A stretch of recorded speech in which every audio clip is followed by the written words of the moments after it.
Hi, Danny at the Woolery. Behind me, I have one of my favorite things ever to use in the shop, and this is a triangle loom. This is very surprising because it's shaped like a triangle.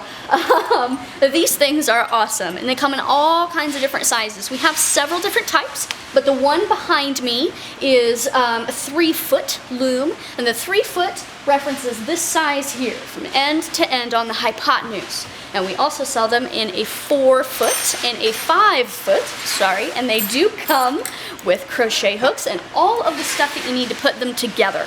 They will not come with an easel, so that is something that you might have to look at separately if you need to get one to hold it up for you to work on. But these guys are great. You use a method of weaving called continuous strand weaving to be able to work on these guys. It's not quite the same as warping it because it kind of weaves itself as you go, which you can kind of get to see with the work that I have on it right now. But essentially you work with one strand of yarn through the whole duration of your project, or if you want to change colors, of course you can, but you're always working with just one strand of yarn at a time.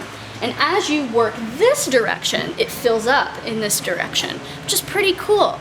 So that's the triangle loom for you. Pick one up and try it out.